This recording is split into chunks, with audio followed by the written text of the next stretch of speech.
beginner-friendly tips when it comes to editing? Are you someone who's willing to take the propsman task just because you don't have any knowledge when it comes to video editing skills when you have a movie making project at school, just like me? And are you willing to risk your life to become a video content creator even though you have like, I don't know, 0.00% skills when it comes to video editing, like me? Well, if you answered all of my questions yes, then this video is perfect for you. Hello everyone, it's me again, Monique, and welcome back here in my channel. So for today's video is actually a requested one, and I'm going to share with you guys some of my beginner tips, advices, and a survival pack that literally helped me to survive in this industry. I am not joking when I said I have 0.00% skills in video editing. I suck at it. But you know, it takes a lot of passion and patience and also hard work for me to be satisfied on how I edit. And honestly, it warms my heart when you guys compliment how I edit, how I make my videos. So if you are an aspiring YouTuber or video content creator, no pressure. This video is just right for you. Apparently, I have my notebook here because I wrote everything in here and I just don't want to miss anything and I want to be organized as much as possible. So let's start. Number one question is, where do I get my ideas? But first of all, let's talk about how important it is to have a certain style when it comes to editing. I just thought it gives a more distinct personality to you and your channel and your videos, and it gives a more impact to your audiences. Like when people saw these videos, it'll be like, oh, this is so Ayessa Munich, and therefore they will remember you more. When you are looking for your style of editing, it takes time. It's a process. If you really wanted to understand and know more about your style, I definitely recommend checking out Pinterest. If you guys are curious what are my inspiration when it comes to my style of editing, well, my style is actually inspired by Best Dressed, Hailey Kim, and Use Beauty. So I love being pleasing, fun, minimalist, and organized at the same time. But yeah, remember that style is pretty important because everything will follow, just like the themes, the color palettes, your aesthetics, and even the content itself.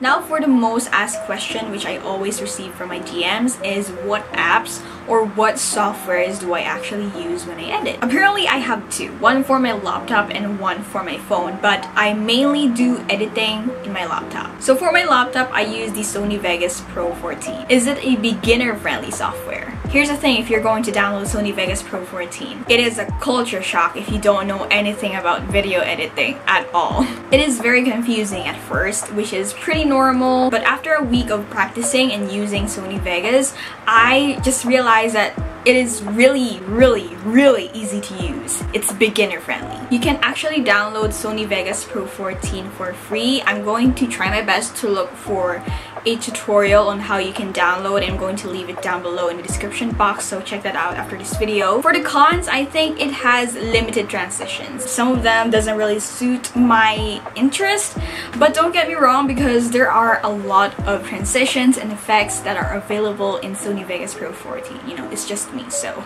Though I know there are a lot of video editors that are way better than Sony Vegas Pro 14, especially if you're an Apple user. But if you're not, that is truly okay because I still highly recommend Sony Vegas Pro 14 for you guys. Now for the app on my phone, I'd say this is the most convenient and the easiest editor that you guys can actually download. So this app is called the VLLO. This one is hassle-free. You can definitely finish editing within the day. I honestly regretted it when I didn't know about this app when I was starting YouTube. But yeah, if you're still starting YouTube and you watch this, lucky you, you definitely need to download VLLO on your phone. It is very flexible. It is very comfortable to use. It won't give you a culture shock. You would love the effects, the transitions, the stickers. The stickers are my most favorite ones. And guess what? This app can be downloaded for free, but apparently you need to pay for the premium features. Because if you're going to download a free version app, there will be some effects or stickers that are still locked because you need to pay for the premium one, which I think it is something that you don't really need to worry about because there is still a lot of available features and stickers and transitions that you can use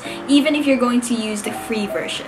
A lot of my friends are also using this app because it is not confusing to use, and when you render a video, it takes a short time. However, the con for this editor is that you cannot overlay your images or videos, which is such a bummer for me because that's what I always do when I edit, which I'm going to talk about later, by the way. Now we're here for the next segment. We're going to talk about the survival pack, or the things that I consider when I edit. The top one on my list is GIF images. Oh my gosh, you just use GIF images?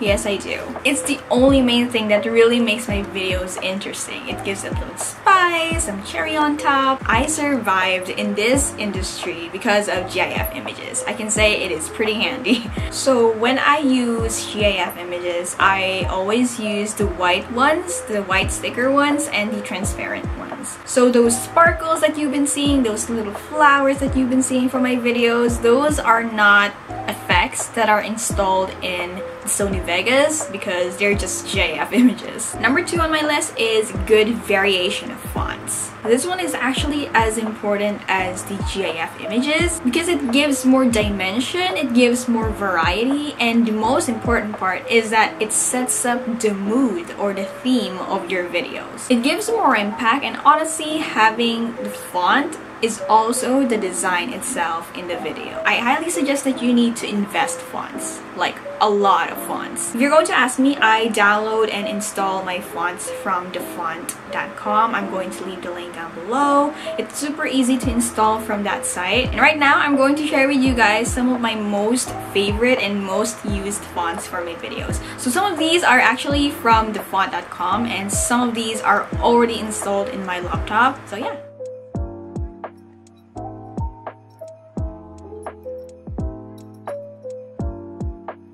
Next on my list is overlayering. If you're going to check all of my videos, you'd probably notice that I have abused the art of overlayering. It gives a minimalist vibes to it because it reminds me of those magazine layouts. It's very neat, very organized, but I'd say it's not too dull to look at. And if you're going to consider overlayering in your videos, you would actually come up with a lot of amazing layouts. But what I usually do is go for a simple layout and design it with a couple of animations and stickers, and also come up with a good color scheme when I play around with my fonts and my texts. The last thing in this survival pack is close-up footages. I love close-up footages. I think it gives like professional vibes, you know what I mean? It gives more details, more textures, more pop of color. It reminds me of those modern shots that you usually see from commercials, from magazines. That's why I always go for this type of shot when I make videos about a certain product. Example, when I make swatch parties or product reviews, I always go for those. Now for the next part is some bonus beginner tips or advices. Number 1 is to always plan and choose a good color palette. Color palette does so much on your videos, I swear. You can search a lot of color palettes in Pinterest, and I've been very obsessed with neutral tones lately. I suggest you go for muted colors like the pastel ones and the neutral one, something that is very light and very pleasing to look at. Because if you're going to use neon colors or bold colors, it might hurt someone's eyes. So yeah, plan your palettes. And this is also applicable for the footages that you're going to take, like the videos that you're going to take. If you are planning to go for a neutral colors, make sure that there are brown accents in the video, or maybe green accents in your video. Number 2 is to always have balance and harmony when it comes to your colors, your sizes, and also the positions. So this one is applicable when you do overlayering or when you do different types of layouts. Sometimes I search a lot of layout inspirations in Pinterest. So basically I just search magazine layout inspirations because there are a lot of examples that are very balanced and they're not too much to look at. It's fun to play around when you're overlayering, but you need to remember that you need to be considerate to the balance so that you'll not be all over the place. Number 3, this is not something that you really need to do because this is just a personal preference, but I love using small fonts. Small fonts are such a thing now. They just give a minimalist touch to your video, but it gives the emphasis in your footages. Number 4 is also personal preference, but it also talks about harmony and balance. I personally love balancing my styles. I know people can have a lot of variations of styles and you don't have to focus on one. It is actually possible to be minimal and fun and pleasing and organized at the same time. And it also takes time to realize how you can actually do that. And for the last one, number 5, is to plan a layout, which is also a crucial part for me because I struggle whenever I edit. I have a lot of ideas in my mind, but sometimes, you know, they just fly away. That's why I always have my notebook. This is where I put all my layout ideas, all my planned flow whenever I do my videos. So how do I actually plan my layout? First, I have my main intro. My intro is actually inspired by You's Beauty. It is very simple but very easy to remember. So after the main intro, I'll have my teaser. So this one is a 10 seconds to 20 seconds clip. So this is where I put my close-up footages, my cool fonts, transitions, effects, animations. Normally, I plan this part because this is like the most important part of my video since it is the key to hook your audiences. So you'll have me doing a little intro talking about the products or whatever that I wanted to talk about in the video. Then after that little intro, again, we'll have the main part, which is the segment and the content. So the sections are usually look like this.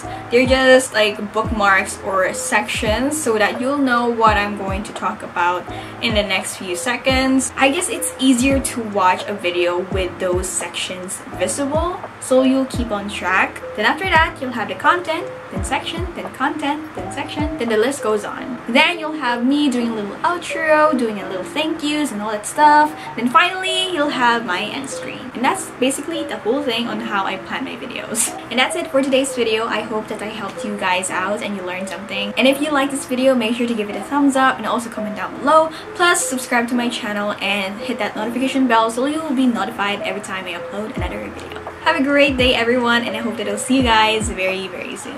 Bye!